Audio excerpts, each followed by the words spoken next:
बच्चों, स्वागत है आपका अपने YouTube चैनल क्रॉस लर्न में। हम पढ़ रहे थे class 9 geography chapter 2 physical features of India. अभी तक हमने पढ़ा था इंडिया के हिल्स के बारे में। अब हम पढ़ेंगे इंडिया के नॉर्दर्न प्लेन के बारे में। The northern plain has been formed of the interplay of three major river system. जो नॉर्दर्न प्लेन है इंडिया का, वो तीन पार्ट में डिवाइड है। और तीन कौन से पार्ट?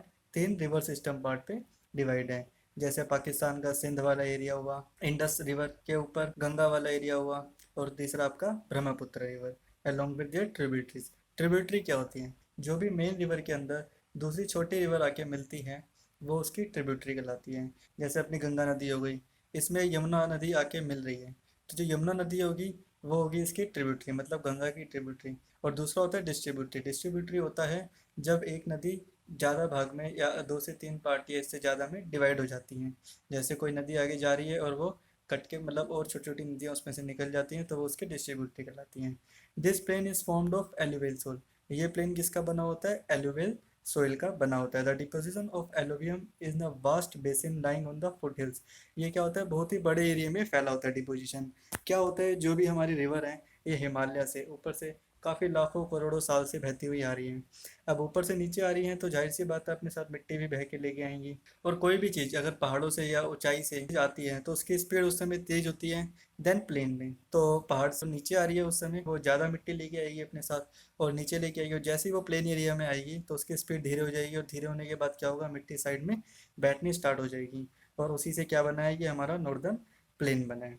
ठीक है, ज़्यादातर हमारी जो नॉर्थ इंडिया के अंदर जितने भी रिवर है हिमालय से ही आ रही है ऊपर से नीचे, और वो अपने साथ मिट्टी भी बह के लाती है, और उसी के डिपोजिशन से ये प्लेन बना है। ये प्लेन तकरीबन 7 लाख स्क्वायर किलोमीटर तक फैला हुआ है, जो कि लगभग 2400 किलोमीटर लंबा है और 240 से 320 किलोमीटर चौड़ा है।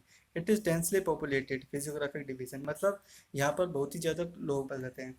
अब देखिए क्यों ऐसा? क्योंकि अब ऊपर से नदी आ रही है अपने साथ मिट्टी लेके आ रही है। अब मिट्टी लेके आ रही है तो वो जाहिर सी बात है नई मिट्टी होगी, तो उसमें बहुत ही ज़्यादा प्रचुर मात्रा में मिनरल्स वगैरह भी होंगे। मिनरल्स होंगे तो एग्रीकल्चर अच्छा होगा।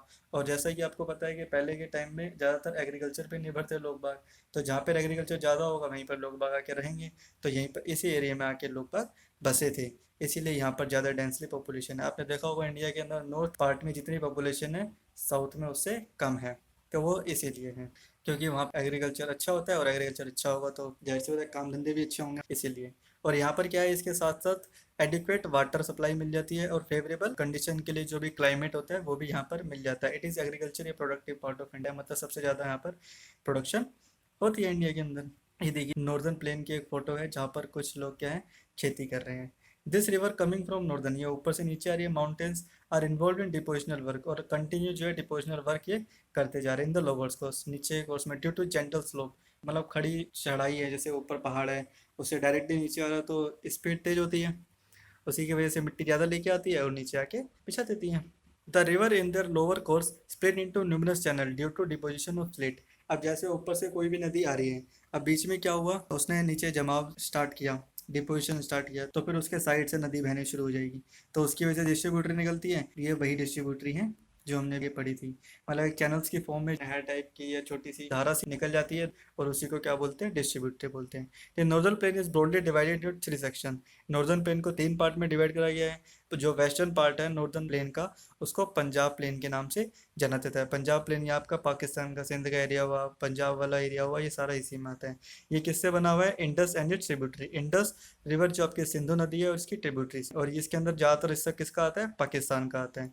इंडस रिवर की ट्रिब्यूटरी कौन कौन सी है? झेलम, चेनाब, रवि, बीस एंड सतलुज, जो कि हिमालय से निकलती है। This section of the plain is dominated by doab. Doab होता है दो नदियों के बीच का हिस्सा, जैसे ये गंगा और यमुना है। गंगा और यमुना इलाहाबाद प्रयागराज में मिलती हैं, और इसके जो बीच का एरिया होगा मिलने से पहले ये दाव कहलाता है, और ये सबसे ज़्यादा फर्टाइल एरिया भी होता है क्योंकि दोनों नदी अपने साथ रिच मिनरल्स वगैरह लेके आ रही हैं। The Ganga plain extend between Ghaggar and Teesta river. जो गंगा प्लेन है वो घग्गर रिवर और तिस्ता रिवर के बीच में फैला हुआ है। It is spread over the states of north India. ये नॉर्थ इंडिया के कुछ स्टेट्स जैसे हरियाणा, दिल्ली, यूपी, बिहार, झारखंड का कुछ हिस्सा, और West Bengal to the east, और ईस्ट में वेस्ट बंगाल, और पर्टिकुलरली इन असम तक, असम ब्रह्मपुत्र प्लेन के अंदर। तो northern plain are generally describe, northern plain को जनरली डिस्क्राइब हम करते हैं फ्लैट लैंड है, उसमें कोई वेरिएशन नहीं है। लेकिन it is not true. According to the variation the northern plain can be divided into 4 region. जो भी रिवर ऊपर से नीचे की तरफ आ रही है माउंटेन से, उसके आधार पर इसको 4 पार्ट में डिवाइड करा गया है।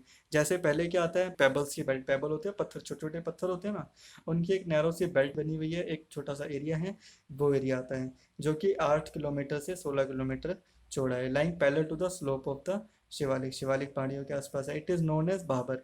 इसको भाबर के नाम से जाना जाता है। All the stream disappear in the Bhabar belt. जैसे भी जो ये कंकर है, पत्थर है, अब ये कहीं पे जमे है, अब पीछे से ऊपर से नदी आ रही है, क्या होता है, पत्थरों के बीच में थोड़ा थोड़ा गैप होता है, तो ये नदी जो होती है वो इसके नीचे से बहना स्टार्ट करती है, और नीचे से बहना स्टार्ट करेगी तो ऊपर दिखाई देगी, इसीलिए यहाँ पे रिवर डिसअपियर हो जाती है। इसको किस नाम से जाना जाता है, भाबर के नाम से जाना जाता है। All the stream disappear in Bhabar belt. Bhabar belt में सारी स्ट्रीम डिसअपियर हो जाती है। इस बेल्ट के नीचे जैसे ये पेबल्स वाला एरिया जो है खत्म होगा, इसके बाद क्या होगा, the stream and rivers remerge and create a wet swampy and marshy region. River आपस वापस से बाहर आ जाएंगी, मिलेंगी, और क्या होगा, एक वेट गीला स्वैम्पी मार्शी रीजन जो है बना देगी, जिसे क्या कहते हैं, तराई। हमारा पहला पार्ट कौन सा था, भाबर। दूसरा पार्ट क्या होता है, तराई, उसे तराई कहते हैं। This was a thickly forested. यहाँ पर बहुत ज़्यादा जंगल पाए जाते हैं, जंगली जीवन भी बहुत पाए जाते हैं।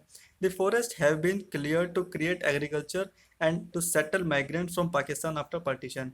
इन फॉरेस्ट को जो है ख़त्म कर दिया गया और यहाँ पर एग्रीकल्चर लैंड बना दी गई। किनके लिए, जो भी माइग्रेंट पाकिस्तान से आए थे पार्टीशन के वक्त, उनके लिए। और यहाँ पर एक दुधवा नेशनल पार्क भी बनाया गया है। जो दुधवा नेशनल पार्क है वो इसी रीजन में बनाया गया है। The largest part of the northern plane is formed of order alluvium. It lies above the floodplains of river and present a terrace-like feature. This part is known as भांगर। चलो इसको हम एक डायग्राम की मदद से समझते हैं। ये देखिए, ये हिमालय है, यहाँ से रिवर नीचे आ रही है, ये आपके भाबर, जिसे भाबर बेल्ट के नाम से जानते हैं, पेबल्स बेल्ट, ये पत्थर है। यहाँ पर क्या होता है, रिवर डिसअपीयर होती है, फिर आता है तेराई, इसके बाद फिर आता है भांगर, और फिर आता है खादर। अब देखिए, जो रिवर बीच में फ्लो कर रही है, अब इसमें अगर बाढ़ आएगी तो बाढ़ आएगी तो कहाँ तक पानी आएगा, खादर, जहाँ पे खादर एरिया पाया जाता है, खादर जो मिट्टी है ये पाई जाती है, तो यहाँ तक बाढ़ आएगी। तो मतलब ये मिट्टी तो बार बार नहीं होती रहेगी। और जो भांगर पार्ट है आपका, जो इसके और उधर है, इधर और इधर है, काफ़ी दूर है थोड़ा रिवर से, तो यहाँ पर तो जो है बाढ़ कुछ कर नहीं पाएगी, यहाँ तक तो पानी भी नहीं जाएगा, ना ही मिट्टी नहीं हो पाएगी। तो इसलिए भांगर जो मिट्टी होती है ये पुरानी होती है, और खादर जो होती है वो नई मिट्टी होती है। The soil in this region contains calcareous deposit. इस सोइल के अंदर कैल्सिकेरस पाया जाता है। कैल्सिकेरस मतलब calcium carbonate, locally known as kankar, जिसको कंकर के नाम से जानते हैं। The new younger deposit of flood plains are called khadar. जो भी ये न्यू यंगर डिपॉजिट है इसको खादर के नाम से जानते हैं, वही क्योंकि यहाँ पर बाढ़ आती है, ये हमने देखा था ना, बारिश के टाइम में मतलब बाढ़ आती है। सो आर फर्टाइल, इसलिए ये ज़्यादा फर्टाइल भी होती है। दस आइडियल फॉर इंटेंसिव एग्रीकल्चर, और ये एग्रीकल्चर के लिए बहुत ही फायदेमंद होती है। अभी तक तो हमने पढ़ा इसके प्लेन्स के बारे में, अब हम नेक्स्ट वीडियो में पढ़ेंगे पेनिसुलर प्लेटो के बारे में।